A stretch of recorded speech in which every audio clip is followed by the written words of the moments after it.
Good evening, good night, good morning, whatever time zone you're in. You're tuning into the Chit Chat Chew Show podcast with your co-host Uno and Aisha, also known as Jade. Hey, what's up, everybody? Hope you're having a great day wherever you are at. absolutely. So we got some exciting things to cover tonight. Excuse us for the lateness, okay? Getting it together. You know how I be. Try to get it together with podcasts. So And life happens. yeah, life happens. So bear with us. We Mm-hmm. apologize in advance. So the topics that we're talking about, we're honoring all month for February, Black History Month. I mean, not that we don't, because we do it even if it's not Black History Month, because Black History is 365 all around every year. It shouldn't be a specific month, specific date, or anything. But in course of that, we're honoring four great people. So Boa of the Andamanese tribe, Ella Baker, William Augustus Hinton, and Nearest Green. Awesome. Awesome, I awesome. love Black History Month. And I just Yeah. love Black history. Let me just say that first and foremost. Our Black history, our culture, we should definitely know it, people. You can get into anything else that you want to. I'm not here to preach or teach. I'm not here to preach to anyone. I'm here to educate as best as possible. But we definitely should know our history so we can pass it forward to our children, children's children, grandchildren, and so forth. Yes, they have to know who they are. They have to know their worth. They have to know how powerful they are. Mm-hmm. And powerful don't have to do with physical, Right. like your well-being, your whole being, and just knowing where you come from, knowing the type of people that we have in our nation, just really empowering yourself. Mm-hmm. And that's what it's about. You passing it down to each generation, like Jay said. And Absolutely. That's what it should be about.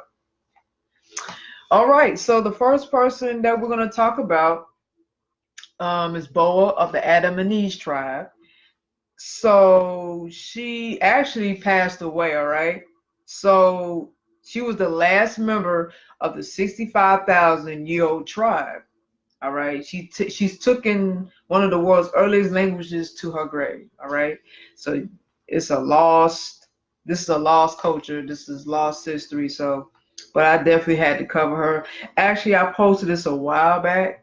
Well, not too long back. Actually, I posted on my Instagram. This was December 7th, 2018. Okay, so it wasn't that long ago. But I just thought that was a very beautiful story. I thought it was very interesting. I thought it's something that our people need to know. And I really wanted to share with everyone when I posted it that particular day. So this is coming from Elders and Ancestors. So if you're not following Elders and Ancestors on Instagram, please do. Elders, of course, Elders. They got elders.and.ancestors. Please follow them on Instagram. They have a plethora of great, rich information. It's educational. I mean, it's a great way to know yourself, know where you come from, know what kind of powerful people that we had and that we have in our nation. So please check it out. Support Black, okay? Please do. Black is beautiful. Support it. Absolutely, it is. Know that your Black is beautiful, whatever shade that you are. Right. Absolutely. So this is short. This is a short history, but I want you guys to know. Boa was the oldest member of the Great Andamanese, a group of tribes that are the first descendants of early humans who migrated from Africa about 70,000 years ago and who arrived on the islands around 65,000 years ago. Well, there's a group of them that, came there, but it was 65,000 years. Other groups went on to colonize Indonesia and Australia. She lived through the horrors and hardships of the 2004 Asian tsunami, the Japanese occupation, and diseases brought by colonizers in the 19th century. Ball described the moment the tsunami struck. We were all there when the earthquake came. The elders told us the earth will part. Don't run away or move. The elders told us that's how we know. Professor Anvita Abi, a linguist who knew Boa, said the tribe's woman had been losing her sight in recent years and was unable to speak with anyone in her own language. Boa had no children. Her husband died several years ago. Since she was the only speaker of Bo, she was very lonely as she had no one to converse with. Professor Abbey told the Times Boa Sr. had a very good sense of humor, and her smile and full-throated laughter were infectious. Professor Abbey managed to speak with Boa using a local version of Hindi and Great Andamanese, which is a mixture of all 10 tribal languages. We had an odd relationship, but also a very intense one, the professor said. I spent a long time with her in the jungle and shared many moments with her.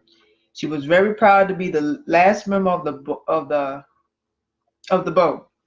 Boa was born in the jungle of the northern Andamanese and grew up in traditional society, learning to gather wild potatoes and hunt for wild pigs, turtles, and fish. In 1970, the Indian government moved the Great Andamanese tribes to the tiny strait island near Port Blair. So again, check this out on Instagram.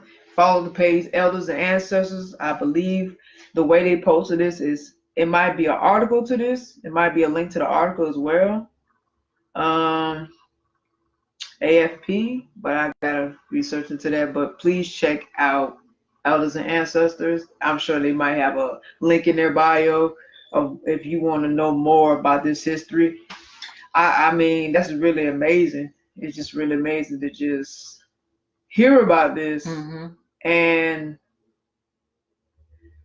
just knowing how long her tribe has lived and really all the things that they endured during the evolution of society and how they are so far removed. They were so far removed from this illusion, this society. They kept it nature based, and then trying to adapt within this illusional society. But I'm glad Professor Abbey was able to get a lot of knowledge and wisdom from Ball before she passed away, because you can't get knowledge like that, man. Like that's why it's so important to talk to your ancestors, man. Talk to your elders, man, because they have so much knowledge and wisdom they can teach you, and then you want to pass it down. That's what it's supposed to be about. That's how you know yourself. I mean, if you haven't had the experience, but at least being around people who's been through that experience of, eating generations before them, where they can pass you something that you can hold on to and be proud of. Absolutely. So I thought this was really great to learn about this. I mean, that's 65,000-year-old tribe. I mean, wow.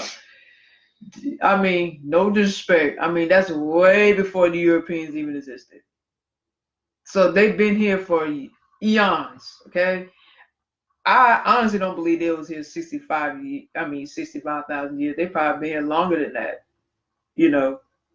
because mind you, the melanated people, we have no beginning, no end. We existed on this planet for eons.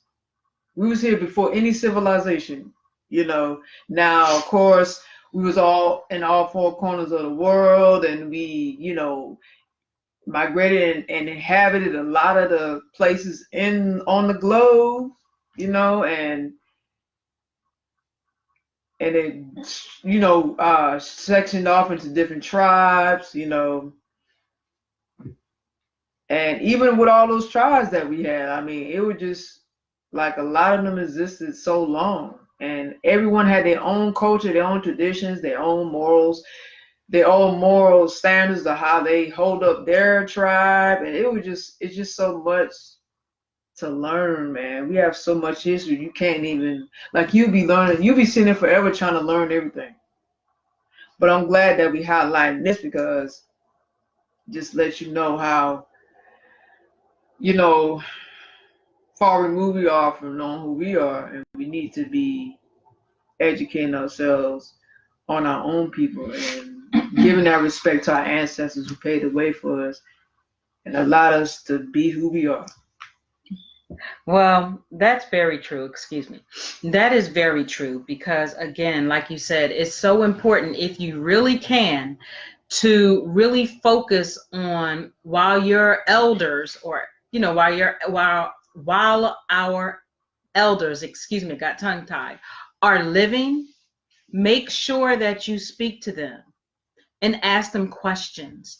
You can write it down. Preferably, I would probably record them, but it's so better. Hey, if you want to write it, if you want to record it, if you want to do a combination of both, make sure you ask those questions type it, however you want to do it. Make sure that you ask those questions, because once they possibly, if they, transition before you do, you want to be able to have something so you can continue to do the research and continue the legacy for your family and your children and your children's children and great, so that it could, I don't know, type it up like you said, put it in some type of book.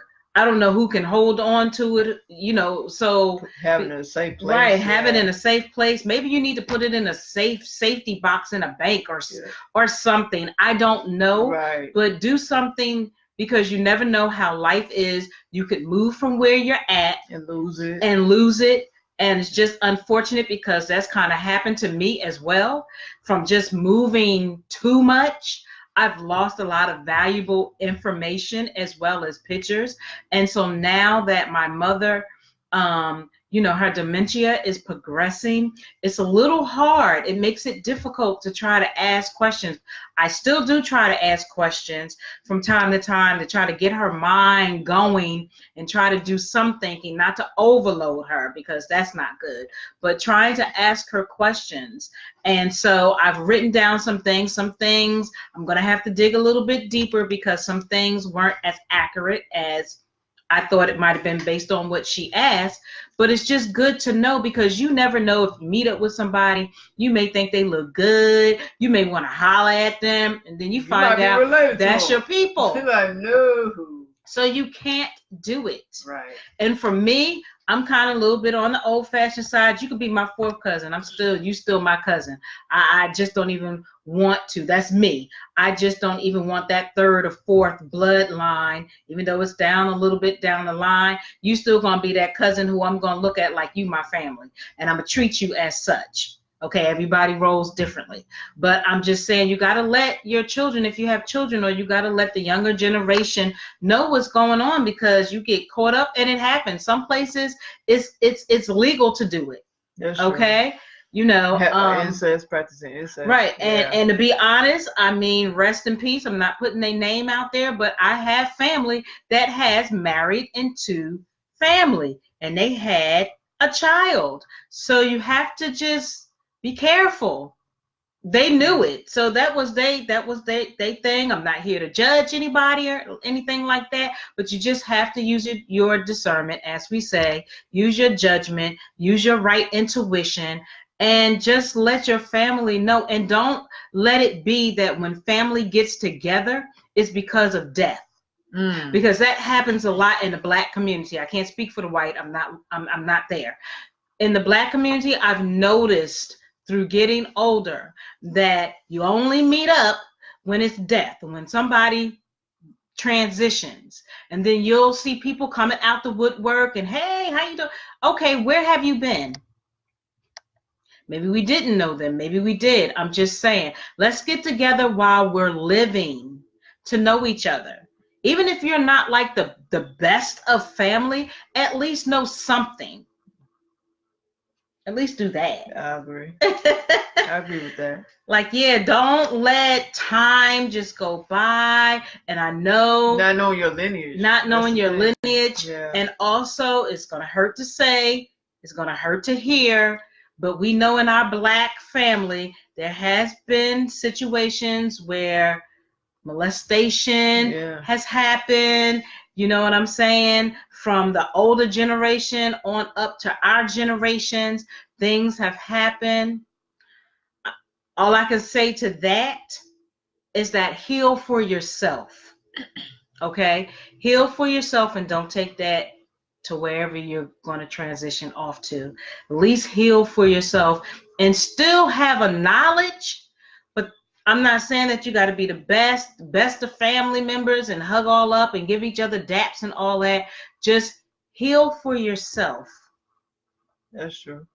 So You that's all have I want to. to say. You have to heal, definitely. I think that's very important, and I think that's why a lot of our family, like our parents and the older generations, they've carried all that for all their life, because it's one of those suffer in silence, don't say things, Yeah. things like that. And their older generations, they didn't talk about it. Happened, and they moved forward. Right. They weren't believed. Those were things that were unheard of. And then the older that they get, they're suffering. Let's just be honest. They're suffering. They don't deal with it either. And they don't deal with it, or however they deal with it, they deal with it a lot of times in a negative way. And they carry that to their grave or wherever they go to. Okay? So for us coming up, let's break them cycles. And let's do something. Let's do something different.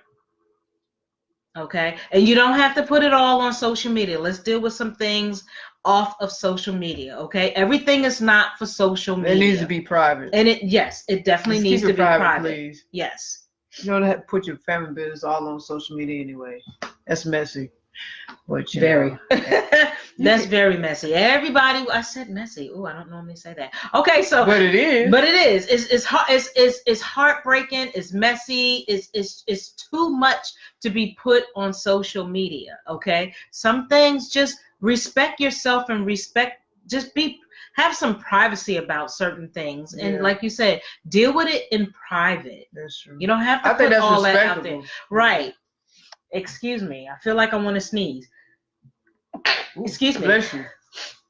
Thank you. I don't know where that came from. But yes, a lot of things need to be dealt with in private off of social media, because once you put it on there, you cannot take it back, and it circulates, and people take things way out of context, and then it's somewhere else. Yep. And then you can't get mad when it's gone way left, because people you brought because you brought that on yourself. Yeah, you brought that energy to you. Absolutely. Okay. All right. Excuse me. That's all I wanted to say. All of a sudden, that just got really stopped up for no reason. Seriously. It happens though. The sinus. Excuse me. Okay. Oh no. Oh, me? Yeah, Okay. So that was very interesting. I like that. Yeah. Love knowledge, y'all. Love knowledge. I'd rather do this honestly, and I'm just speaking for me, not speaking for anyone else. You take it however you want to take it. Me, this is more exciting for me than reality shows. I love knowledge. Me too. You can never get enough of knowledge. Can't get enough. And educating yourself. Like it's very organic, stimulating information. I love it. So yeah, absolutely.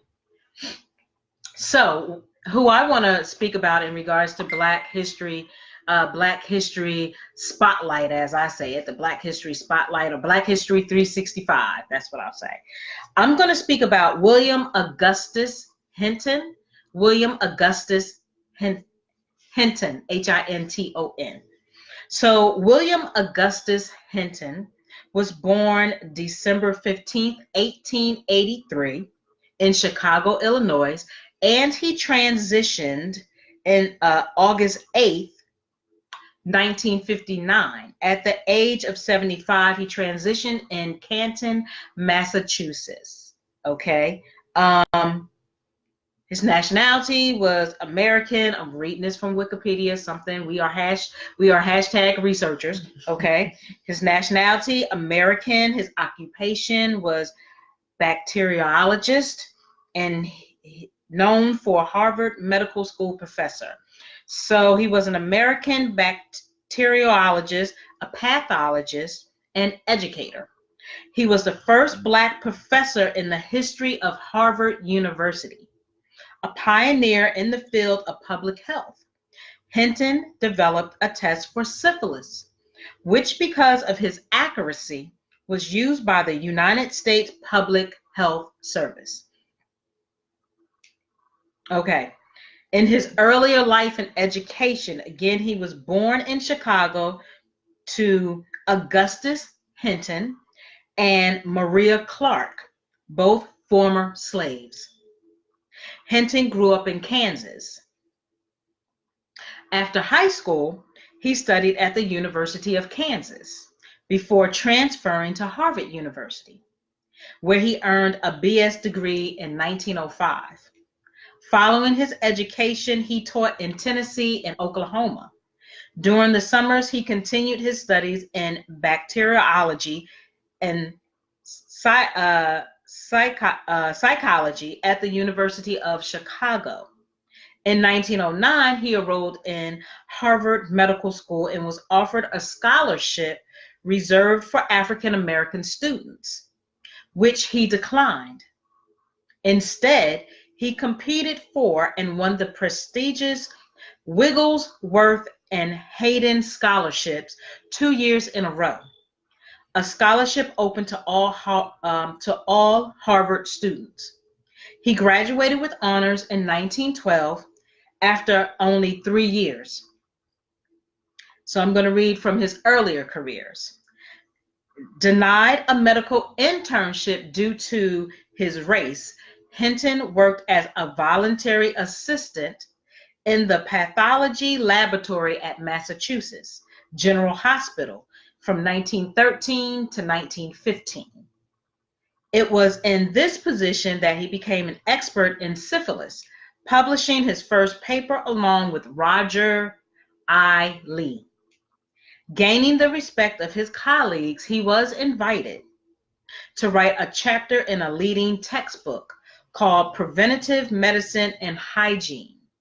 In 1950, he was rewarded the dual appointments of director of the laboratory department of the Boston Dispensary and chief of the Weizmann Laboratory of Massachusetts Department of Public Health, staying at the latter position until retirement in 1953.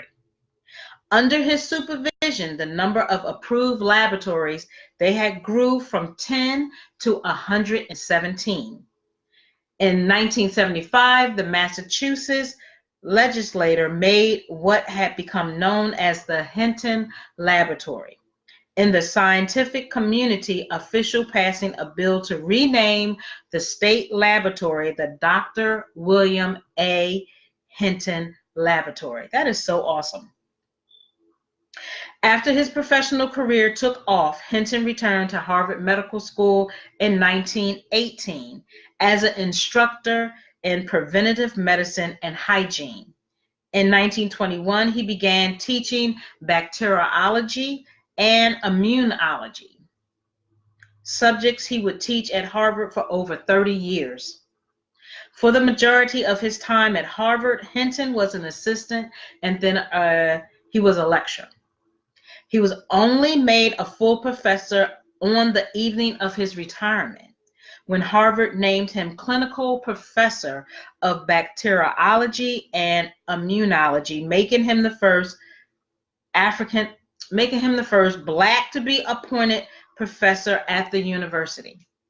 Hinton developed a fluctuation test, for syphilis in 1927, and co-developed another syphilis test using spinal fluid with a colleague that would come to be known as the Davies-Hinton test.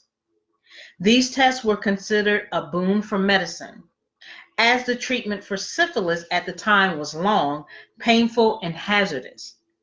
During his career, Hinton taught at Simmons College, the Harvard School of Public Health, and the Tufts Medical and Dental Schools. Okay, he also started a school for laboratory technicians, open only to women, the first of its kind, and saw its graduates get hired quickly throughout the country. This school helped open the field up to women. His daughter, who is Jane Hinton, would go on to co-develop what would come to be known as the Muller-Hinton agar. So in his later career, he retired from Harvard in 1950. He continued to teach there for several years and served as a physician at the Mass Hospital School for Crippled Children in Canton, Massachusetts. Until 1953, he served as a physician-in-chief of the Department of Clinical Laboratories of the Boston Dispensary. Excuse me. Also, he served as a special consultant to the U.S. Public Health Service. Hinton was named. He was named a lifetime member of American Social Hygiene Association in 1948 as a distinguished scientist, leading serologist, and public health bacteriologist. In regards to his personal life, William Hinton was the son of two former slaves, as I mentioned before, after the Civil War. His father, Augustus, became a farmer and railroad porter, while his mother, Maria, also became a farmer. He would later will his $75,000 in savings to be put in a special scholarship fund for the Harvard graduate students as a memorial to his parents and the idols of conduct they passed on to him. He named the scholarship fund after President Dwight D. Eisenhower to recognize the leader who he believed he made great strides in providing equal opportunity employment during his administration. In his book, Mandate for Change, Eisenhower reflected on this scholarship, writing, and I quote, "I could not recall having been given a personal distinction that had touched me more deeply," end quote. Hilton married Ada Hayes, a teacher, in 1909. The couple had two daughters, one Annie Hinton Jones, and Dr. Jane Hinton, a doctor of veterinarian medicine. In 1940, Hinton lost a leg after a car accident. He died in 1958 from complications related to diabetes. So that's just giving you a little insight about who he is. I've heard the name, but I really never knew the extent of the work that he did, which is completely awesome as always. I just love one of the greatest innovators absolutely of public health. Wow. Absolutely. But what's surprising? We're already talented, right? Black woman's God is black man is God. Yeah. We're just naturally talented anyway. Getting the education is school, right. Get whether you go to school or not, it's always there. It's always there within us. Right. And unfortunately, other races are taking the credit for us. That's true. Which I'm going to get into one of you, since you're putting that out there, I want to give a perfect example of that. I'm going to get into this next one. But you're right. Mm-hmm. Taking the credit for stuff that black people has done, has created, has pushed forward to keep society moving. Right. Yeah. It was a lot of that going on. Not wanting black people to prosper, not wanting them to be successful, not wanting them to be the greatest potential they can be. Mm-hmm. They got held back just because of the color of their skin. Right. Right. And in this time, racism was real, man. It's like it was super real. Yes, it was. Absolutely.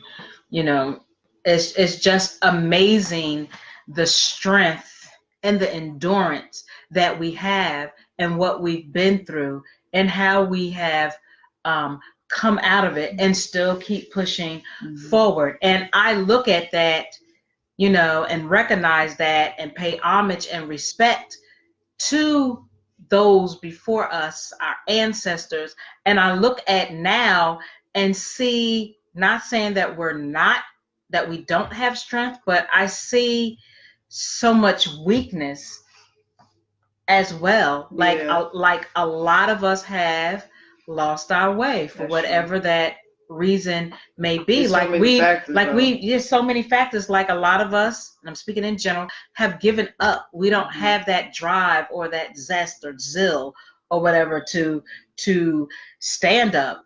A lot of times, like giving examples. I can only I can give examples based on experience. Like there are individuals from current jobs to past jobs that I almost feel like they tap dancing. When I hear yes massa, I have an issue. I have a That's huge a slave issue. mentality. Right. I have a huge issue with that when it's non-blacks addressing our community and the way that some of them talk to us, and you're still like almost, you don't tap dance, but I feel like you're tap dancing with the whole yes massa, okay massa, show 'em massa, and I'm like, I'm feeling. Did they literally say that though? Yeah, I've heard it. Oh my god. I've heard it right in front of my desk. Wow. And it's embarrassing. It frustrates me. It angers me because are you serious? You're treating them like they are above you, but yet you'll want to disrespect a woman. Wow. So I don't find nonsense. strength in that. To be honest with you, I have no respect for you. If you act just, like that, I have no respect for you. Yeah, that's just. I'm just gonna be honest. I'm gonna dog you out because if you really think that low of yourself and you have that much low self-esteem, how can you even have anybody else? Boss. Yeah, like yes, that's boss. Another one. How can you that's have anybody high self-esteem if you're talking like that? Yes, boss. Yes, right. massa. Well, I'm like, really? Are you really coming out your mouth and saying that? Saying it. And then we wonder why other races look at us the way that they do, because we've lost a lot of that drive. A lot of that respect. Really. And a lot of that respect as well. Right. We don't have no pride in ourselves. Yeah, we throw each other under the bus. We'll do it. Yeah. We will definitely do it. I'm not saying you have to kiss other races' asses. This is not what this is about. Right. You're not pleasing nobody, but at the same time, you still want to carry yourself with some dignity and pride. Well, people can respect that a lot more. Mm-hmm. Absolutely. Respecting yourself and respecting other people, especially your own. Absolutely. That's it. It's not about kissing ass or not about all. What people gonna say or think. Right. Yeah. You have anything else? Oh no. I just William Augustus Hinton. Please make sure that you research and look him up as well. Absolutely. So since we're talking about what you're saying, the Europeans taking black people's talent and using it against them, and when they create things, make it their own off the backs of black people. I have a story similar to that. Very accurate description of the example that you gave. So everybody know what Jack Daniels is, right? The liquor, right? Jack Daniels, the liquor. The whiskey. Well, guess what? It's not created by Jack Daniels. It was created by Nearest Green, the brother who created Jack Daniels whiskey. Some people didn't know that. Just like, and that's another guy I'm going to have to talk about. We might have to do that next show. Like the clothing line Lacoste, that was invented by a black man. I bet you a lot of people didn't know that. Right. And so when we have our next show, I'm going to actually speak on it so y'all can have the knowledge and the information about where Lacoste really roots from. So, so with Nearest Green, he was the creator of Jack Daniels whiskey. Now, this is coming from blackhistory.org, all right? It says, the recipe for Jack Daniels whiskey was actually invented by a black man, a former slave. Jack Daniels is a very popular whiskey and alcoholic beverage that people all around the world have been drinking for more than 150 years, but many people are not aware of where this famous whiskey came from and who invented it. The truth is that the recipe was actually created by a former slave named Nathan Nearest Green. According to Gabrielle Scott, historian and author of The Chosen Ones, Perception of Malcolm and Martin, a well-respected black history lecturer, Jack Daniels was a white man from Tennessee who managed a distillery for a businessman named Dan Call. Nathan Green was Dan Call's slave. Historians, the company, and Jack Daniels himself in his 1965 biography have all confirmed that it was in fact Nathan who showed Jack how to make the whiskey. Even more, he was made the head distiller for the company in 1866, the same year the company was officially launched. And many descendants of Nathan Green were made employees and have contributed to the growth of the company for several decades. Jack Daniel has been credited for many years for starting his successful beverage empire, but it was a black man who created the actual recipe and taste that so many people have loved to drink for more than a century. And that's a tidbit. They have a actual video, YouTube video under this article. I advise you to check it out. The Lost Story of the Slave, the Lost Story of the Slave who taught Jack Daniel how to make whiskey. This particular whiskey, the recipe. So please check this out. It's coming from CBS, so they have a channel on YouTube. Please check it out. It's in this article. I wanted to read something else too. Let's see. I wanted to read this article. I want to make sure this is the right one. Yes, this is the right one. I believe so. I'm trying to see if that's a sister here. This might be this one. Yep, here it is. All right. Here's a sister that reviving author. She's an author. She's reviving the history of Nearest Green, okay? By keeping it alive. This is coming from New York Times. It's called When Jack Daniels Failed to Honor a Slave, an Author Rewrote History. Lynchburg, Tennessee. Fawn Weaver was on vacation in Singapore last summer when she first read about Nearest Green, the Tennessee slave who taught Jack Daniel how to make whiskey. Green's existence had long been an open secret, but in 2016, Brown-Forman, the company that owns the Jack Daniel distillery here, made international headlines with its decision to finally embrace Green's legacy and significantly change its tours to emphasize his role. It was jarring that arguably one of the most well-known brands in the world was created in part by a slave, said Miss Weaver, 40, an African-American real estate investor and author. Determined to see the changes herself, she was soon on a plane from her home in Los Angeles to Nashville, but when she got to Lynchburg, she found no trace of Green. I went on 3 tours of the distillery, and nothing, not a mention of him, she said. Rather than leave, Miss Weaver dug in, determined to uncover more about Green and persuade Brown-Forman to follow through on his promise to recognize his role in creating America's most famous whiskey. She rented a house in downtown Lynchburg and began contacting Green's descendants, dozens of whom still live in the area. Scouring archives in Tennessee, Georgia, and Washington, D.C., she created a timeline of Green's relationship with Daniel, showing how Green had not only taught the whiskey baron how to distill, but had also gone to work for him after the Civil War, becoming what Miss Weaver believes is the first black master distiller in America. By her account, she has collected 10,000 documents and artifacts related to Daniel and Green, much of which has agreed to donate to the new National Museum of African American History and Culture in Washington. Through that research, she also located the farm where the 2 men began distilling and bought it, along with a 4-acre parcel in the center of town that she intends to turn into a memorial park. She even discovered that Green's real name was Nathan. Nearest, not nearest like, people would say Nearis, but it's actually like if you're going near the nearest street, that's how you spell his name, has often been reported was a nickname.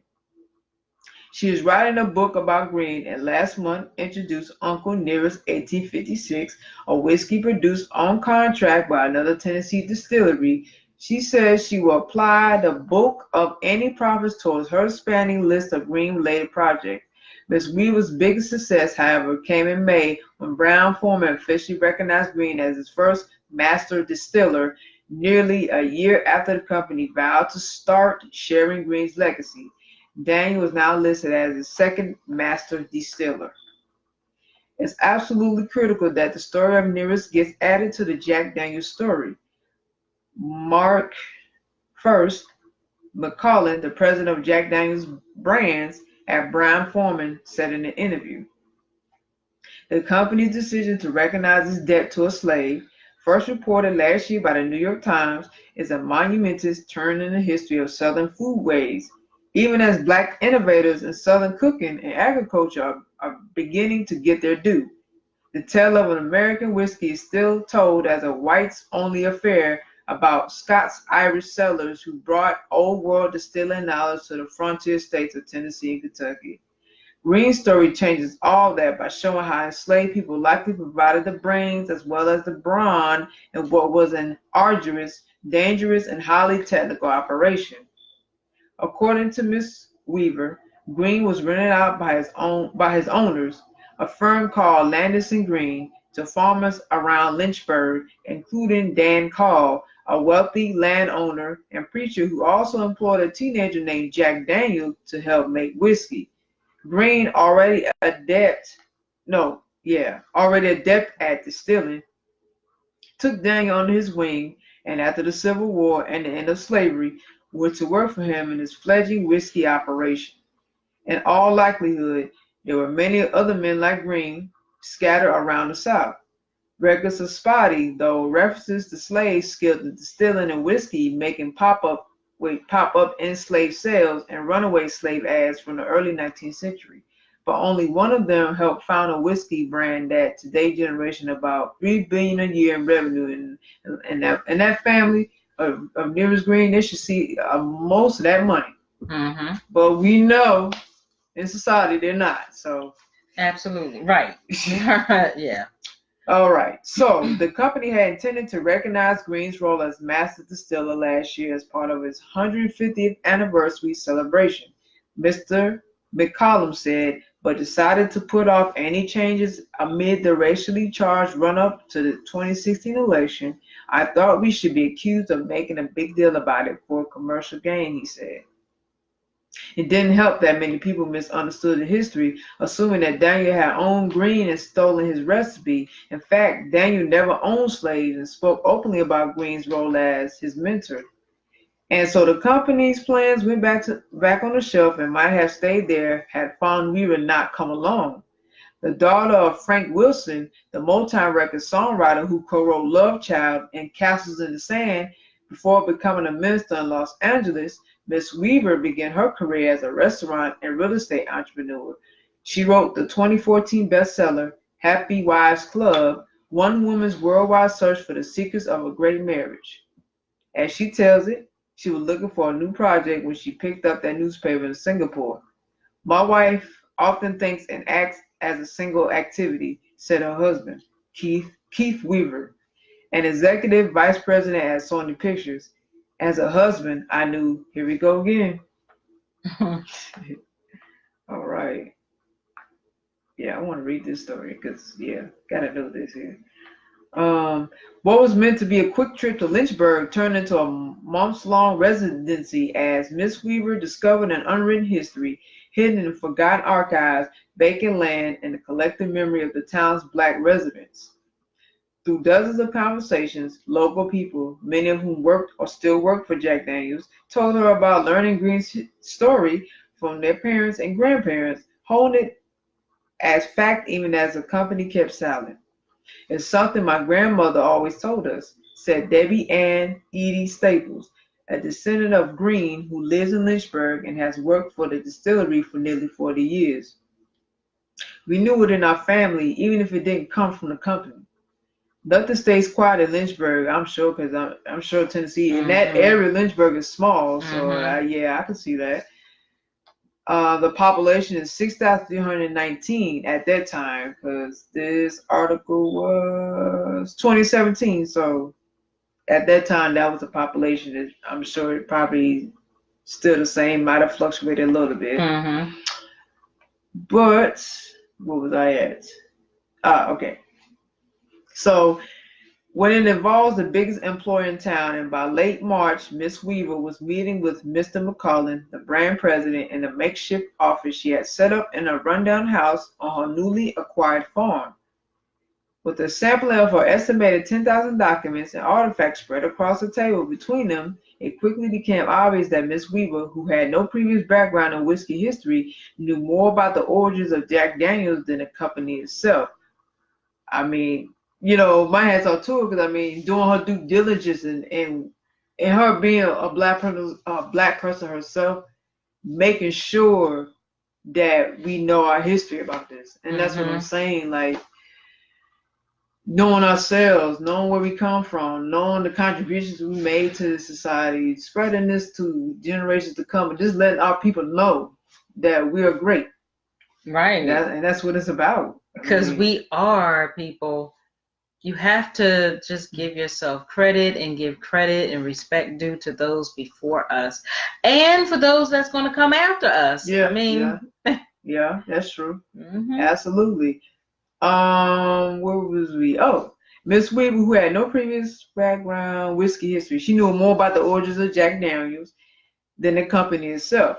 What was supposed to be a preliminary meeting turned into a 6-hour conversation. Mr. McCollin says he left reinvigorated, and within a few weeks he had plans in place to put Green at the center of the Jack Daniels story line. In a May meeting with 100 distillery employees, including several of Green's descendants, he outlined how the company would incorporate Green into the official history. In that month, the company began training its 24 tour guides. At one point, Jack Daniels proposed adding a Nearest Green bottle to its Master Distiller series, a limited edition run of bottles that celebrates former master distillers, but dropped the idea over concerns from inside and outside the company about appearing to cash in on Green's name. Instead, Miss Weaver has released her own whiskey, Uncle Nearest 1856, which she bought in bulk from another distillery. She is planning to produce a second unaged spirit made according to her specifications, which she says will mimic the style of whiskey that Green and Daniel probably made. And it would have been better for her to do it anyway than these white people do it, because it does look like they're trying to cash in. Jack Daniels seems unfazed for now, but by the use of Green's name on someone else's liquor. We applaud Ms. Weaver for her efforts to achieve a similar goal with the launch of his new product, a Brown-Forman spokesman said. Miss Edie Staples, who met privately with Mr. McCollin before the big meeting, said she was proud that her employer was finally doing the right thing. I don't blame Brown-Forman for not acting early because they didn't know, she said. Once they did, they jumped on it. And although there is no known photograph of Green, the company placed a photo of Daniels seated next to an unidentified black man. He may be Green or one of his sons who also worked for the distillery on its wall of master distillers, a sort of corporate hall of fame. We want to get across that Nearest Green was a mentor to Jack, said Steve May, who runs the distillery's visitor center and tours. We have 5 different tour scripts, and each one incorporates Nearest. I worked some long days to get those ready. Mr. May said that so far, visitor response to the new tour spotlighting Green's contribution has been positive. It's not hard to see why. At a rough time for race relations in America, the relationship between Daniel and Green allows Brown-Forman to tell a positive story while also pioneering an overdue conversation about the unacknowledged role that black people as slaves and later as free men played in the evolution of American whiskey. For her part, Miss Weaver isn't finished with her search for Green and may never be. I lost track of him after 1884. The year when Jack Daniel moved his distillery to its current location, and Green disappeared from the fledgling company's records, she said. She is still hoping to find Green's gravesite and has recently been traveling to St. Louis to meet with a branch of the family there. I could be doing this the rest of my life, she said. And this is coming from... That is so awesome. That's mind-blowing. Coming from yourtime.com. Right. Please check this out. This sister here, man, stepping up and carrying on the legacy. And that's what you were just speaking on. We got to make sure we carry on the legacy of our people. Absolutely. Who sacrificed for us, who laid the lines of line for us, who came before us. We got to do that. I don't feel like why this should be an option. It shouldn't even be a choice in this. We must do it. Right. We have to. Like it's our duty to do it. If we could just stop worrying about what other races are doing and focus more on ourselves, and on a personal and on a global level, Yeah. we would be so much better. Like you and I said before, if you're going to say that you're from Africa, then find out what your tribe is in Africa. Right. Okay? If you're going to say you're Native American, what tribe are you from? You're going to say you're Latino or whatever the case may be, right? You need to just do your due diligence. You need to research your family history. And you don't have to, it may take a little bit longer, but you can do the work yourself and it not cost you so much, because we've spoke about that before, where a lot of these ancestral places that a lot of people go, I'm not going to say they're all false, but I'm going to say, in my opinion, a large majority in my head, they are false. And so you are kicking out all of this money, and they are telling you what you think you want, what they know that you want to hear, but it's really false. It's a really lot of times. Yeah, right. They're getting rich though. Right. They're getting rich off of it. Right. And it's not conclusive information. Exactly. So you can do a little extra work, take it back. There are other options, and you can find a more true resource. And since you're saying that, Black people, I want y'all to check out this brother named Dane Calloway, because he really goes in depth on how to find your tribe, like knowing that lineage, like through bloodline, or whether that's records or some kind of trace. Like check out Dane Calloway, right? Dane. Yeah, Dane Calloway. Calloway, right? Yes. He speaks on that. But I'm gonna tell y'all now, he ain't talking no African stuff, all right? So you're gonna be disappointed, all right? But since she said Native American, really we just indigenous, all right? Right. Indigenous Aborigine.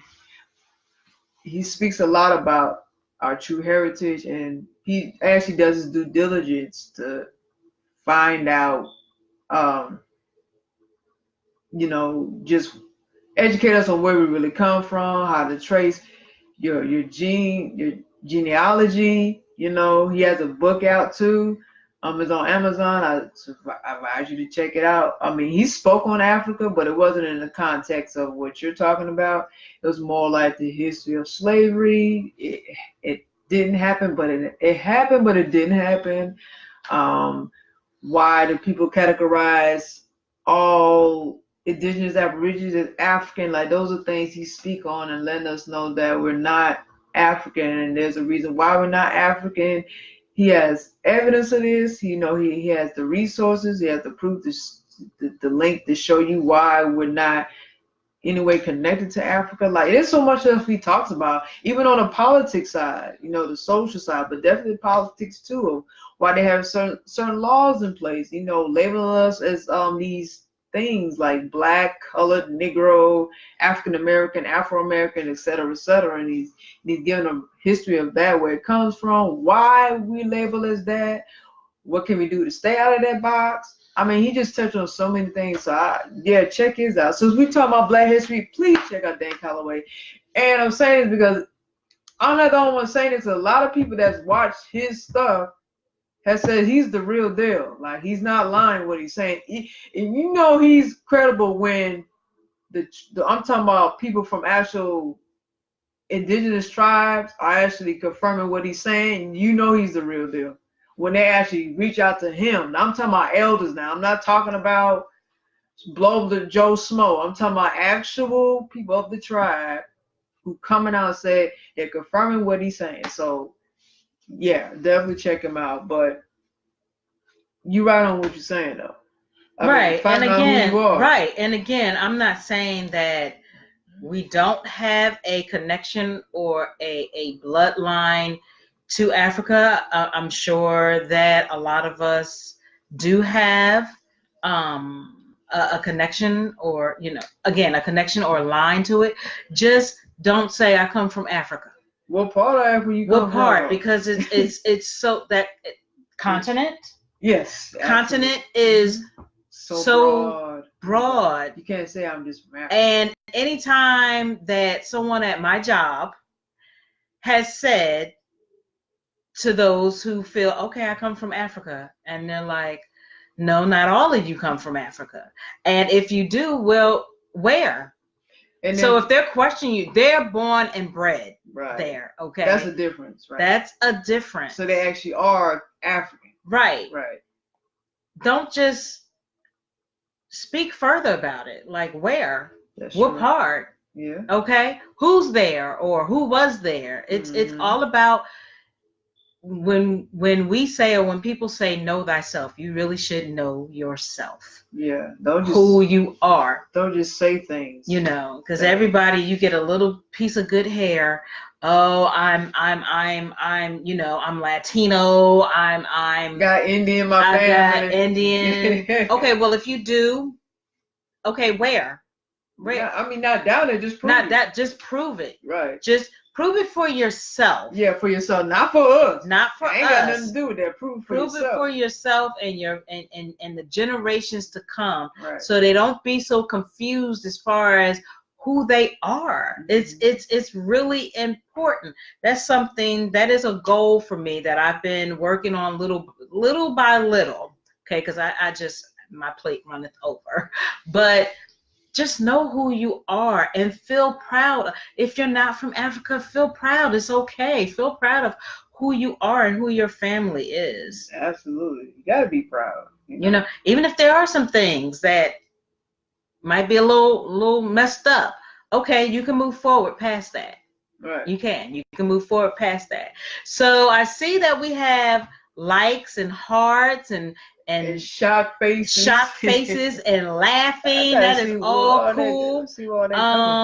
Definitely Joshua, thank you for joining us live, for tuning in. I really, if you guys could do a huge favor, if you don't mind, those of you who are doing the thumbs up and the face and the hearts and all of that. Face. And who's listening, put your name in the comment box so we know who you are. We want to just, you know, pay respect and say thank you for, you know, tuning in and listening, because this is very important. And make sure, again, for those who come in late, this is Black History 365.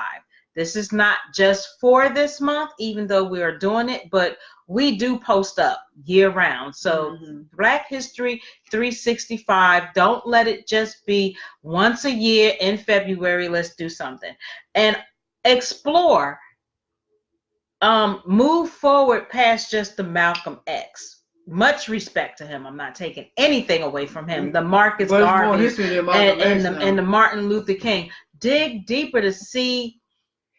Move past that. Rosa Parks, your typical, no disrespect.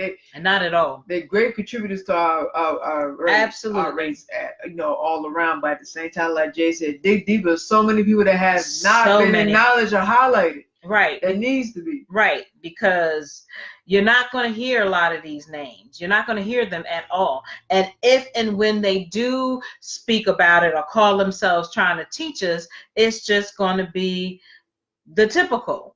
And again, it's no disrespect to them. All respect to them. I want to hear the other sides to these people, though. Right. I mean, like you said, the typical. I do hear the typical about Malcolm X and Martin Luther King and Rosa Parks. I want to hear the other side.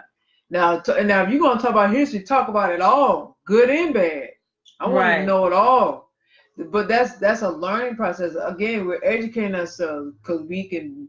You know, it makes us better. We can become better. We can be greater than our predecessors. We have to know who we are, and we can make history ourselves for this generation, and learn from them. But yeah, I mean, I feel like you're gonna talk about Malcolm X and Martin Luther King, Rosa Parks. I want to hear something different. I want to hear the other side. What else about them? What else? True. If you're going to talk about it. I mean, because I know that it can make it very uncomfortable for us to hear the bad, because we just want to hear the good. And it's not like, you know, we all have good and we have good and bad. So like you said, it's a learning process that makes us stronger. You know, we can take those tools or strategies or whatever, and we can work on making our history, our culture better. Yeah, and push it and keep pushing it forward Right. to the direction it needs to go. Mm-hmm. You learn from mistakes. Yes. Yes. That's what life is. Yeah.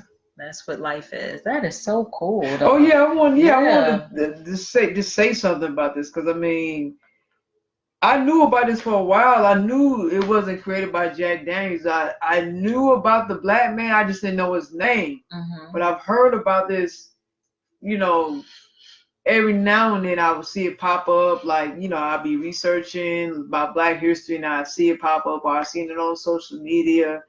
And I didn't know his name. I knew a little tidbits about the history of who really created Jack Daniels. But I'm glad this sister Fawn Weaver did her due diligence to keep his legacy alive, and it paid off, man. Yes. I'm sure it took a lot of struggle, a lot of blood, push, sweat, and tears, so to blood, say. sweat, and tears, a lot of push. I mean, time and money, like everything. Like she basically sacrificed her life to get this history out there. She moved from California to Tennessee.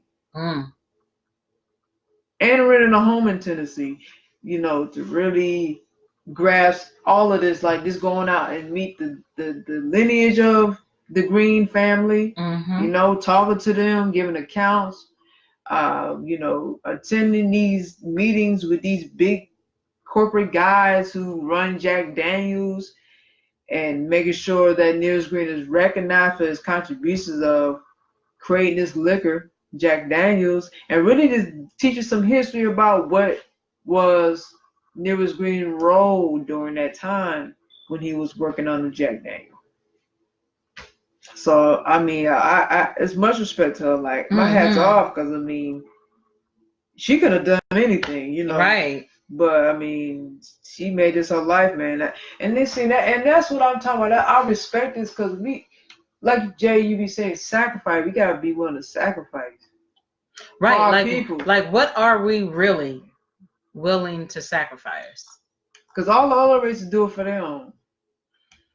Why we can't sacrifice for each other? And she sacrificed her life. It may not have been to death or nothing, but right.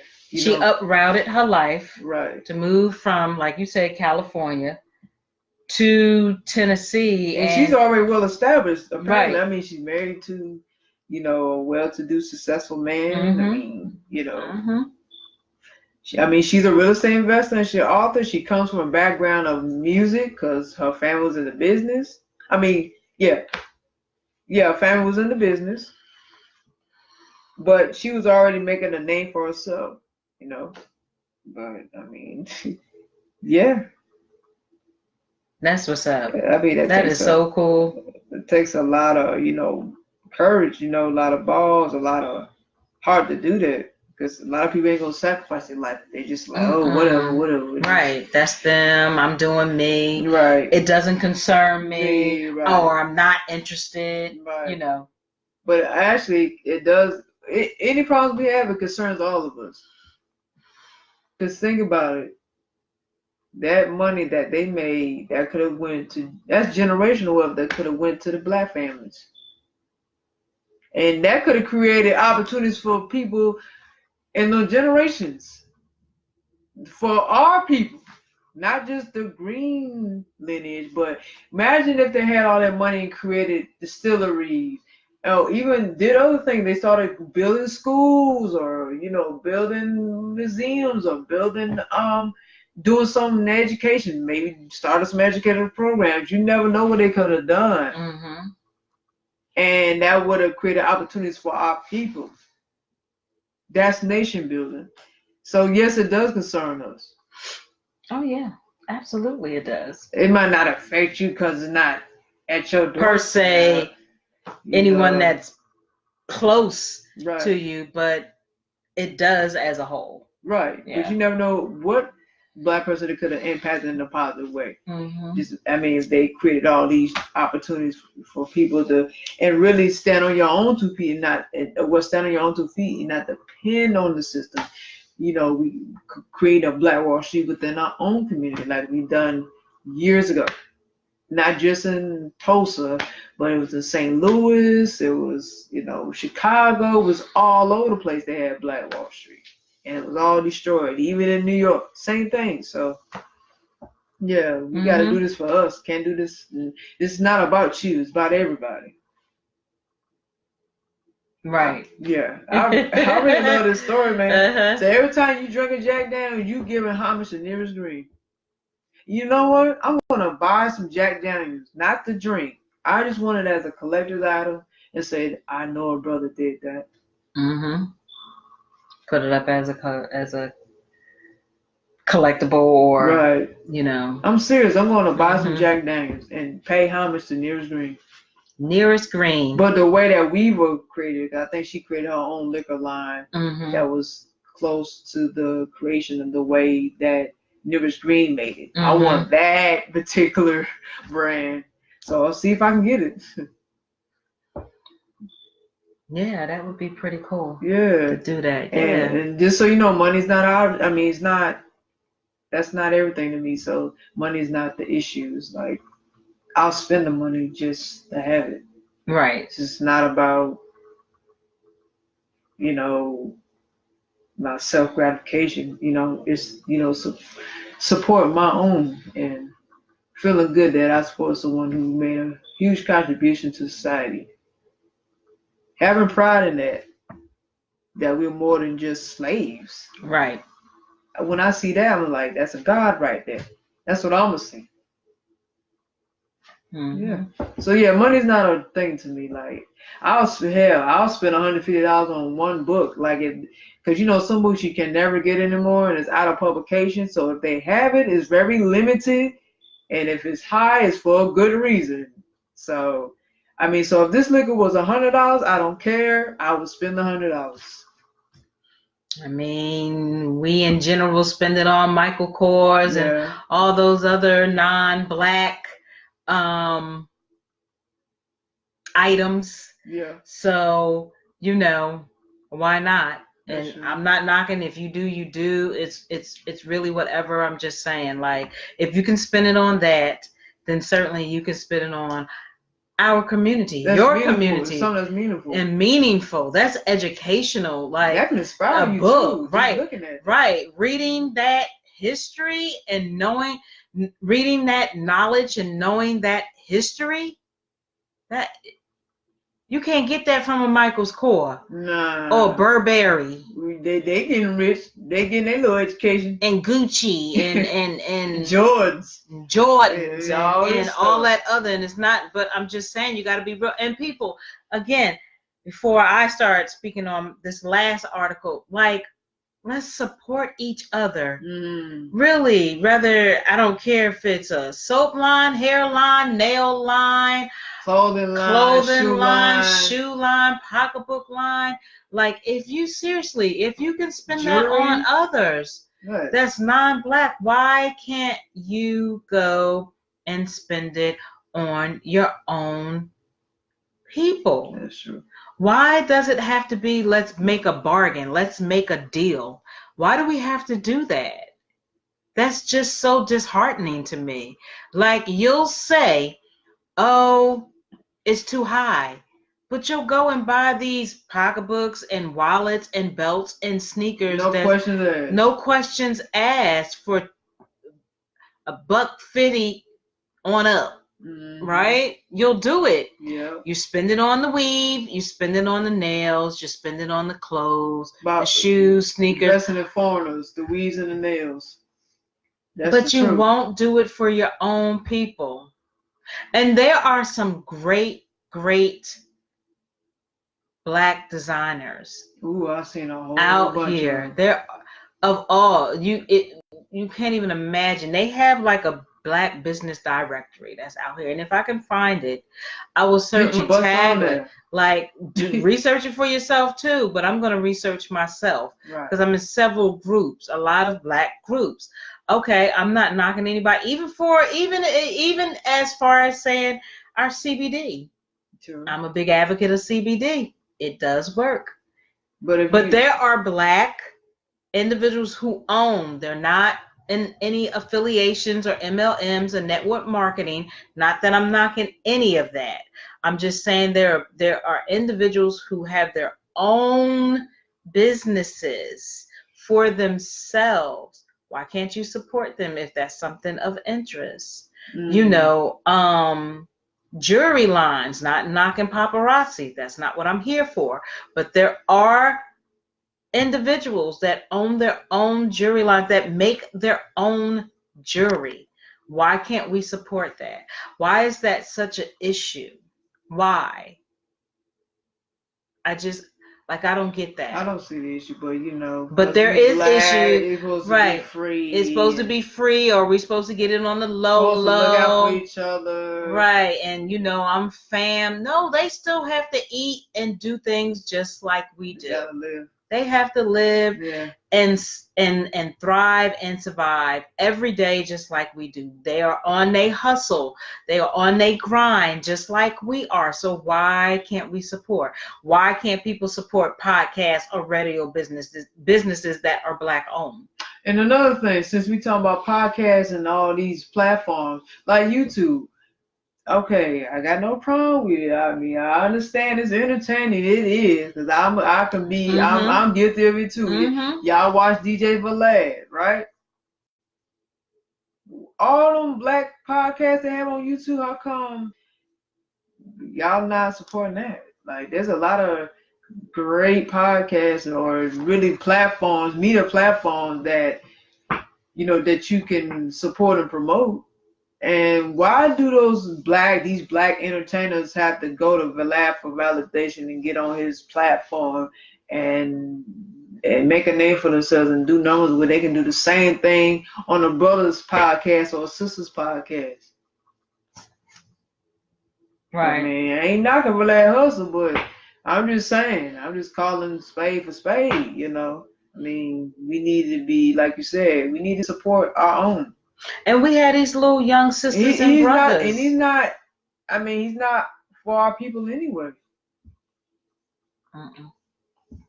He's not. I'm guilty of watching some of it sometimes. Me too. I do. I still do. I'm gonna be honest. But at the end of the day, you best believe I support a whole bunch of black channels on YouTube. Absolutely, yes. And I can pull it up now. I'm subscribed to a whole bunch of them and watch it. Yep.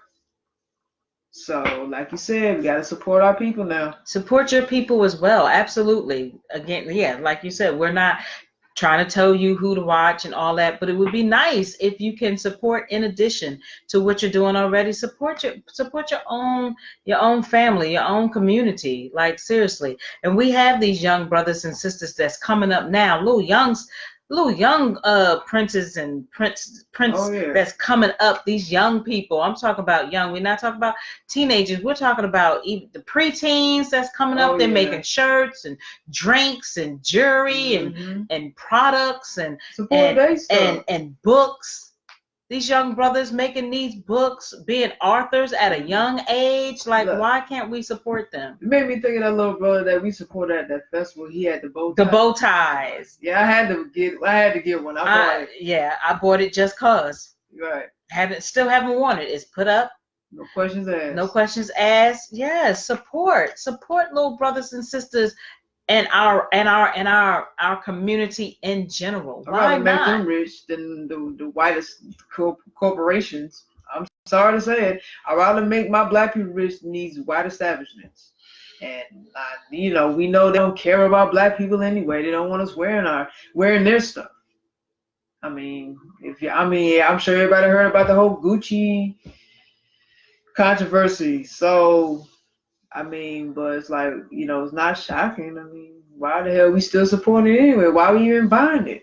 This shit is cheap. It's cheap fabric. It came out the sweatshop and then they just threw a price on it because of the name. That's it. Right. I'm sure you heard about it. The whole face sweater looked like a minstrel show, The blackface. I mean, yeah, there's a lot of that going on, but it's not surprising. Like I said, it's not shocking. It's surprising. They're doing it in our face because they want to see if y'all gonna still support them. That's how bold they're getting. They're like, we don't like these niggas, these niggers. We're gonna show them. We're gonna do it. We're gonna show out. We're gonna expose our racism blatantly to their face to see what their reaction gonna be. And what has their reaction been so far? I mean, I know I've seen boycotts and I ain't gonna wear nothing and I'm burning shirts and clothes and pants and other clothing and all this, but how long that gonna last? Right.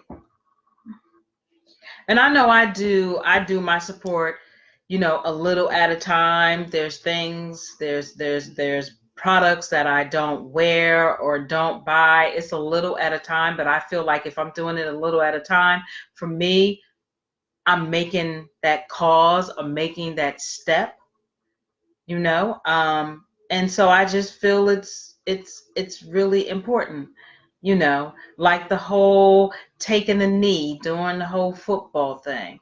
It just, they don't know it, but it just gets on my nerve when I hear, well, I'm not doing it and I'm still gonna watch football and blah blah blah. Or you have the ones that be like, yeah, in the beginning, I'm gonna stand with old Cap and I'm gonna do this and that, and then it just dies off. Everybody's back watching NFL now. I'm not. I'm still not watching it. So. I still have not watched it either. I mean, I can hear that. I can hear it at work, and yeah, I'll be so caught up. But it's not hard to hear about it because right. social media, YouTube, it's all over, so you can can't help but hear about it. Right. So, But I just feel like, I know we're all built different. Yes, again, we're not telling anybody what you should have, could have done. We're just saying, just support some of your brothers and sisters. Why not? In addition to what you're doing, I feel and stop looking for freebies and get me on the low and just stop all that. Stop, because you're not asking Gucci and Calvin Klein and even Michael Jordan. Can you get them for free on the low? Okay, because a lot of people pay that money for that. And let's be honest and transparent. Michael Jordan really don't give a damn about y'all either. Okay, and he's a black man. He does in the prison complex. Right. I mean, he put money towards it, y'all. Right. That says a lot in itself without saying much. Mm-hmm. So, yeah, of course he don't give a damn about his own people. For a long time. It ain't like it just magically just out of the blue happened. Like, he always felt this way. So, just saying. Just use a thought. Use your discernment. If you don't, then that's really on you. I don't lose sleep over it. It's just educating each other. That's what we do. That's what we're supposed to do. So the next education we're gonna have right now is. So our last and final. Let's educate Black History 365. Yeah. I'm gonna speak on Ella Baker. Don't know if you're familiar with her, but her name is Ella. She does. Ella Baker. So to be exact, she was born in 1903 and transitioned 1986. Her full name is Ella Josephine Baker. Worked with the leading civil rights activists of her time and played a critical part in forming the organizational basis for the movement. Although her gender may have kept her from a more visible role, she remained a steadfast prominent of grassroots empowerment and social change. So she is the granddaughter of a slave. Baker was born in 1903 in Norfolk, Virginia, the second of 3 children of educated parents. At the age of 9, she moved with her mother, Georgina, her father, Blake, and her siblings to Littleton, North Carolina, her mother's hometown. Her grandmother, a former slave, told stories of her early life, including being whipped for refusing to marry the man chosen by her owner. Baker attended high school at a boarding school in Raleigh and then studied at Shaw University in North Carolina, where she led protests against what she perceived as unfair regulations. She majored in psychology, graduated as class Victorian in 1927, and then moved to New York City at the age of 24. Her first job as a waitress gave her direct experience of the dire economic conditions of the time in Harlem. Then, after several years in editorial position with Black-oriented publications, Baker became acquainted with the African-American journalist and activist George Schuler, who founded the Young Negroes Cooperative League in 1930. Baker joined the League the following year and quickly rose to become its national director, helping to create consumer cooperatives in response to the economic malaise of the Great Depression. During the 1930s, she also became deeply involved with the political and cultural ferment of Harlem and befriended many of the rising leaders of the civil rights movement. In 1935, she co-authored The Bronx Slave Market and expose of the frightful conditions and gender race discrimination confronting African American domestic workers in New York after masquerading as a domestic. During this period, Baker married, but in keeping with her evolving ideas of societal control and personal empowerment, she kept her maiden name. Baker began an affiliation with the National Association for the Advance of Colored People, which is NAACP, in 1938, and in 1941 joined the staff as a field secretary. She spent several years traveling widely and especially throughout the South, helping with local organizations, recruiting and fundraising, while developing her ideas of grassroots participation and group-centered leadership. She became the NAACP highest ranking woman in 1943. Yes. 1943 as director of branches, and tried to move the organization toward a more decentralized structure, but with limited success. In 1946, Baker resigned her position and returned to New York. There she became active with the local NAACP branch there, focusing on police brutality and school desegregation. She ultimately became the branch president in 1952, but stepped down in favor of an unsuccessful campaign for New York City Council in 1953. Then, in 1956, Baker joined with activists Bayard Rustin and Stanley Levinson, the latter a close advisor of Dr. Martin Luther King Jr., to form a group called In Friendship. This organization channeled donations from affluent patriots to civil rights initiatives, including the Montgomery bus boycott, which ended successfully that year under King's leadership. Okay, so next it's titled Strong People, Strong Leaders, Strong Women. Yes, we are. You already know. Yes, we are. Yeah. We are strong people, strong leaders, Strong black women. After the success of the boycott, excuse me. After the success of the boycott, Two conferences were convened with King's support in early 1957 in Atlanta, Georgia, with the goal of building a regional structure. Baker attended both meetings and participated in the formation of the Southern Christian Leadership Conference, which is short for SCLC. That same year, she became the organization's first staff appointed and served as co-organizer with Rustin of the prayer pilgrimage to Washington, D.C. In 1958, King asked Baker to take over the SCLC's voter registration program, the Crusade for Citizenship.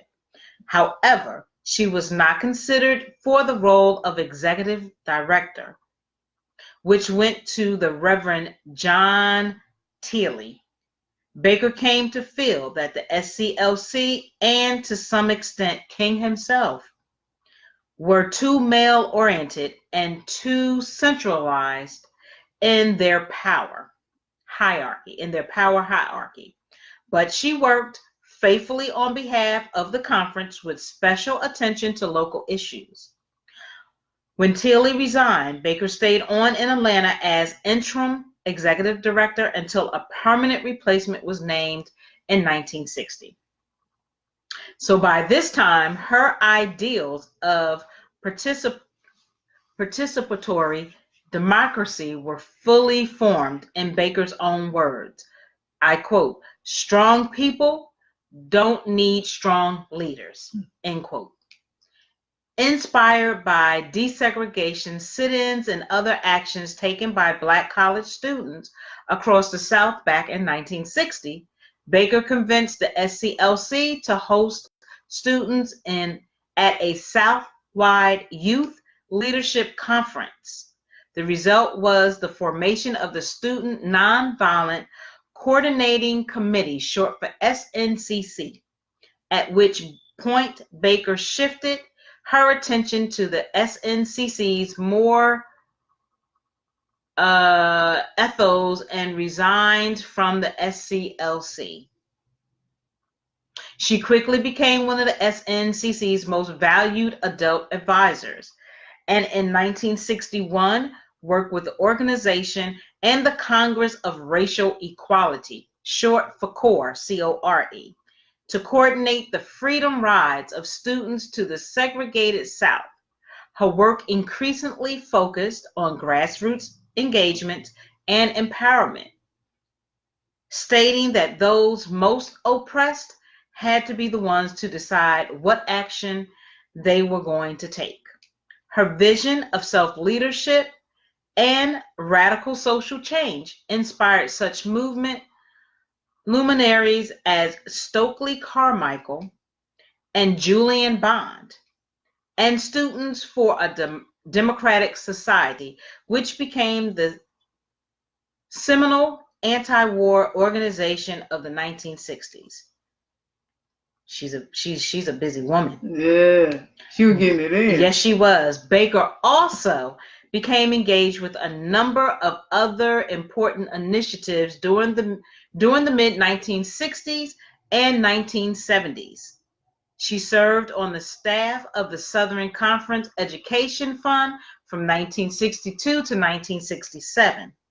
And in 1964, she participated in the formation and coordination of the Mississippi Freedom Democratic Party in response to the all-white pro-segregation composition of the Mississippi Democratic Party.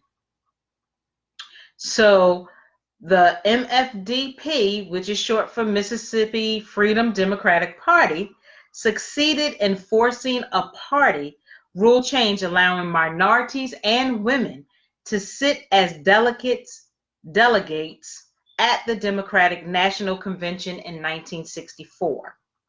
Returning back to New York that year, Baker lent her efforts to the campaign to release the imprisoned Black radical Angela Davis. Other causes that benefited from her skills and passion included the movement for Puerto Rican independence, the South Africa anti-apartheid movement, and the Women's International League for Peace and Freedom. In conclusion, Baker's personal life was so hidden behind her professional zeal that many of her closest associates didn't know that she was married for 20 years. She remained active in support of social rights and justice until her death in New York City in 1986, leaving a legacy of commitment to full participatory democracy for all African Americans, and all people. Wow. So that is so awesome. She rocks. OMG. She is so dope. She is dope. What? Man, she's the greatest. Oh my gosh. Those are the stories I love to hear, man. I love to hear those stories. Yes. And the things that they, like the large contributions they made to our people. Yes. They sacrificed a lot. Absolutely. To make sure we're okay for the next generation and so forth and moving have so the tools forth. we Yes. need to move forward. Like, wow. Yes, Ella Josephine Baker. Make sure that you remember her name. She's very important. I'm telling you, people. I've heard of her name too. I've read history on her, so yeah, I've heard of her. Heard the name, but have not read a lot of history. I just didn't know that much. A little except bit. for what I read now, and that is so awesome. I'm telling you guys, you really better just know history in general. Know your own personal history. Know our history in general, because you got to share that knowledge with the generations that's coming up, right? So well as people right now, like the people right now in the present and the generations to come. You have to teach them. Got to spark them brains. Yes, please stimulate them brains. Besides the trap music, my! They need to make some moves where they can make contributions to society. Right. And that's gonna be for the betterment of our people. Yes, because trap music. I heard the trap music, the same music that we listen to. Like, I mean, I listen to all kinds, but I'm just saying, I also like to educate myself on other things, because that trap music is just for, really, honestly, if I listen to trap music, or if I listen to music like just music I typically wouldn't listen to, is about me cleaning up in this house or doing some exercise. To be honest, you want to be turned up while you cleaning anyway. Right. Get the moving exactly. Around, you get to the process fast. I want to be stimulated with some education, because it's so much out here. So I wanna know all that I can know and learn all that I can learn and pass that forward. That's right? what it's about. That's all I'm saying. Do what you do, but add some more into that. You need balance. Balance. Yes. It's all about balance. Have some balance in your life. Balance. Because listen, not only the millennials, but our Generation Y and our Generation Z, like all these damn XYZs. I'm trying to tell you, like some other next level generations, man. We got to start learning to love ourselves first and foremost. Yeah. We just have to. If you don't like I always say, if you don't self-care, self-love, and self-respect, and know your self-worth first and foremost, nobody else is gonna give a damn about you. I mean, that's just being honest. That's true. That's honest. Real rap, that's facts. Hashtag facts. Facts. Real talk though. For real, you have to know you first. You cannot rely on somebody else to find out who you are. Who you are. People prey on you when they see that you're vulnerable, gullible, negative. Like, people prey on that. Yeah, your vulnerability. People do prey on that. They can insult your intelligence, like they just insult, and you're just like, oh, a lot of people just accept it and just be like, they don't question nothing. They don't question it, and they're like, oh, I can't do better. Yes, you can. Will it take hard work? Hell yeah, but you got to do it. Mindset. You got the mindset. The mindset is so important, because guess what? Time is not waiting on us. It's almost March. Okay, Man. we already almost into 3 months of 2019. Time is Already. not waiting on us. You have to get off your butt, and you got to put the big girl panties on and the big boy boxers on, and you have to be the grown adults that we are, and you have to do what you need to do for yourself. Like Goody Mob said, get up, get out, and get something. That's right. That and catch it, check it, and change it. Yeah. I like that little phrase though. I like it. I like how you be saying it. So thank you for those that came on later on in our show. The replay will definitely be available. Listen to it, okay? Listen to it, share it, pass it forward. Let's support each other, okay? Let's uplift each other as much as we can, okay? Those that are wrong, you're wrong, and you just, however it happens. But for those who are like-minded people, because you don't need a lot of people around you. Mm-hmm. That's the thing that I had to learn for myself. I always had to feel like I had to have a lot of people around me. For what? Now that I'm seeing it, right? Yeah. Didn't want to be by myself, or just felt like I just needed a whole bunch of people. But you was missing. I was missing me. That's what it was. Yeah. I was missing me. So as I'm growing, right? I'm learning I don't need all that. You get with people who mean you good, right? The two of you being supportive of each other, being positive, being like-minded. And that's one of the reasons why I deleted that post that I made last Wednesday, when I was supposed to have a guest on my show, and it went so far left around the corner. It went probably to Savannah, Georgia. And it triggered me. It really, really triggered me. And I for those 25 plus or 30 views that saw it, that's not me. I don't like that me, right? But that me came out, and I allowed that individual to control my mind in the way that I thought. Now, I apologize for my actions, but I don't apologize how I felt about it, because that was very unprofessional. This is not a hobby for us. This is business. We are a legitimate business. And if I ask a person to come on to be my guest, then respect that. I'm coming from a professional, because I try to be the best professional person that I can be. So I took that off. I redid a video because I was in a better space. And again, I apologize for how I handled it, but how I felt about how it went about, no, I'm not apologizing for that. And I am in a better place now, and I do well wishes, because I know that in life, whether it's personal or business, things are not going to always go right. Yeah. And so I'm going to have that mindset on learning how to deal with it. Yeah. Because the truth of the fact is that I am out here. People do see me on my personal and our business pages, as well as my own public speaking podcast page. So I have to learn how to deal with it. And social media didn't need that.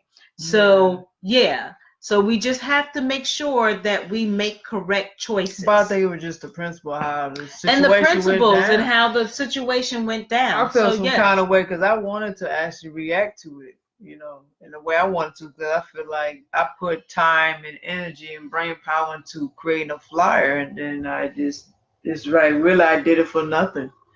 And I feel like a lot of things could have been communicated a lot better, and it wouldn't have cause you to come out your element.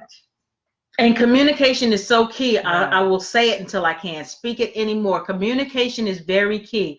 I try to give to people what I want back. And if it's something that you don't like, let's be adults and let's handle it. Handle it outside of Facebook. Everything, again, does not need to be put on Facebook. All right. Let's handle it out of Facebook. But I made the conscious decision. I was trying to be that good person on my own Aisha Speaks Jade podcast platform, that I wanted some guests. But after that, in the way that it took me, now I'm choosing not to have any guests. Yeah, I'm choosing not to have any guests, and I'm okay with that, because I feel like I can still bring good content and value, as I've been doing from day one last year. Yeah. So yeah, it's all good. By yourself. It's all good. It's definitely all good. Yeah. So it's all good. yeah, this was awesome. Love Black History 365, and all year round. Year round, Doesn't and stop. it just So doesn't much stop. to learn. So do yourself that favor and post. If for nothing but once a week, post something from Black history that your people can that see your and people can educate see them. and educate them. Right. Post. Go do the research. Post once a week on your page something Black history, something from our culture, Black history. Absolutely, I agree with that. Mm-hmm. I mean, when I was active on my Instagram, I was always posting something that was informal and educational, and so I feel like people needed to know, especially my people. So, and there's people that have reached out and said they appreciate me for doing it. They had no idea. So I mean, yeah, making a difference in whatever way you can. That's pretty much it. Like making a difference. Right. Absolutely. And I think I saw my daughter on there. Hey, Day Day, I want to thank you What's up, Day? for sending out some thumbs up and all of that. Appreciate you. And again, thanks, Josh. Big brother Josh, and anybody else that reacted to our live. Who reacted. We've reached 40 people. I hope we reach more. Definitely look at the replay and share it. We want to start doing lives on YouTube. Absolutely. Yeah. We're gonna have to start doing those. See, we just really been testing waters with stuff, but definitely do live on YouTube, do some live on Instagram. It's not just Facebook. There's so much more social medias. And people, I understand if you don't want to do your tell all on, your business, I get that. But there is enough out here for all of us to be able to benefit and get those blessings and fortunes. Yeah, I agree. It is. It's enough to Facebook go around. is not just for one person. It's for all of us. It's how you utilize it. And if you say you're going to be supportive, be supportive.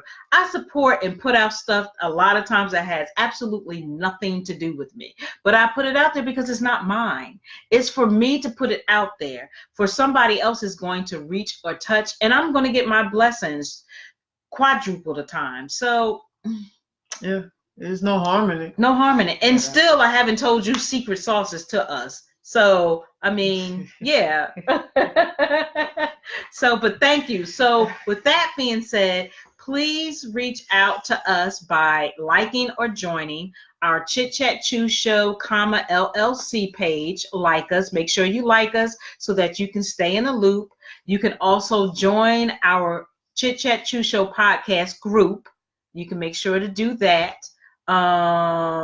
You can join our Boss Swag. That's our apparel. Swag. And then Boss Swag and Be Authentic with just B and then Authentic, ATHUNTIC. I hope I'm spelling it right. And Boss Swag, the B, and then Swag, SWAGG. Or SWAG, excuse me. Boss Swag and Be Authentic are our male and female apparel lines. It's a work in progress. Also, for those that are LGBTQ and allies, you can like our Lotus Monk page as well. So I did the Facebook. You said it all. Okay, I said it all. Oh, in addition, in the website. What is it now?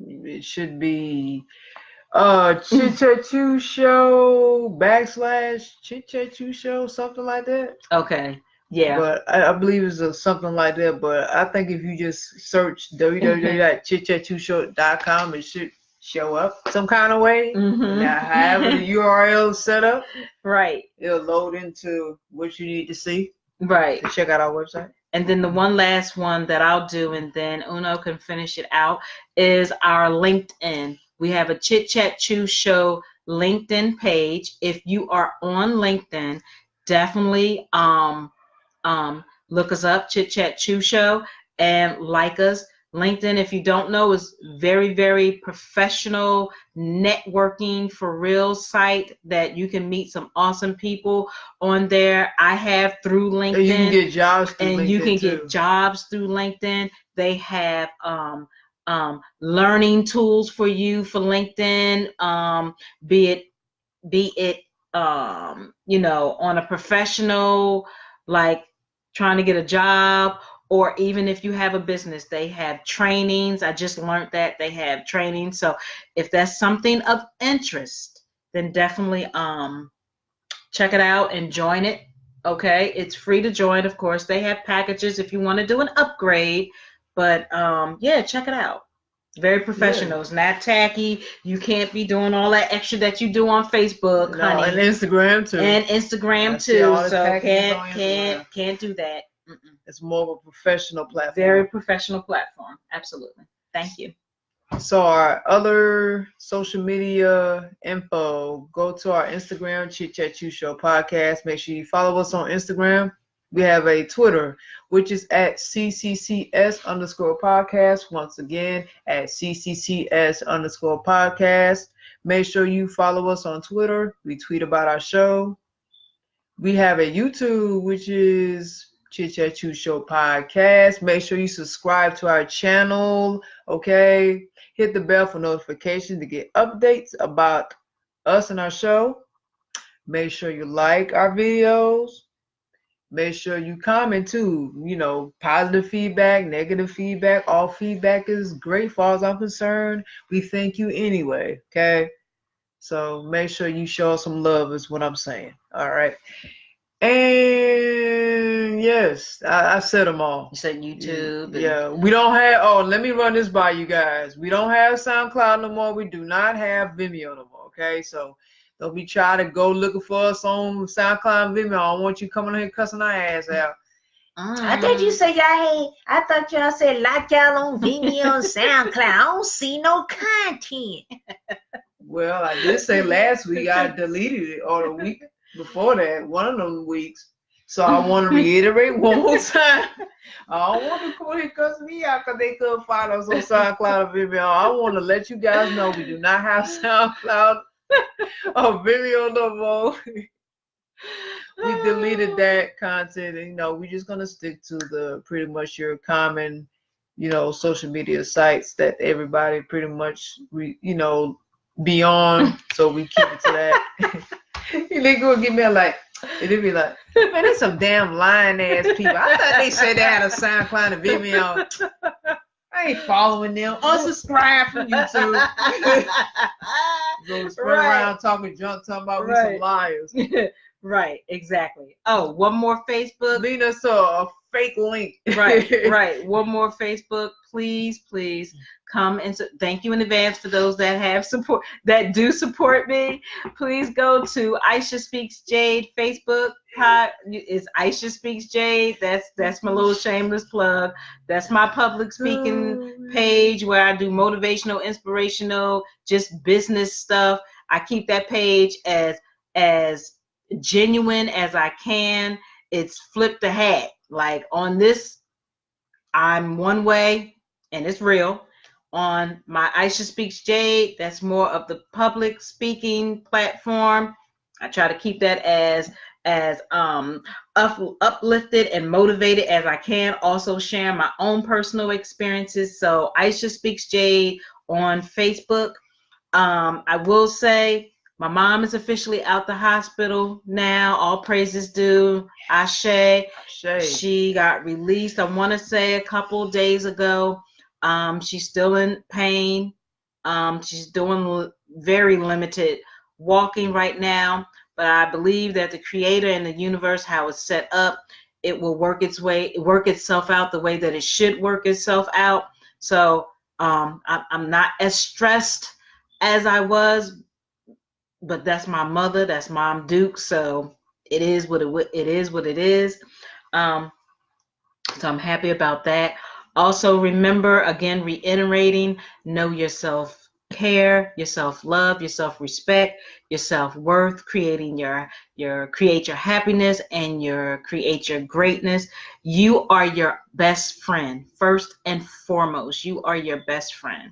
So Yeah. You couldn't have said it any better. So we're finna make an exit out of here. It was a great show while it Absolutely. lasted, and we gotta go because we've had a long day ourselves. Long day. Enjoy the rest of your Monday, wherever you're at, and have an awesome tomorrow on purpose. Absolutely. Love yourself. Know yourself. Educate yourself. Self-care first, as always. So good night. Ashe and namaste. Ashe. Peace out.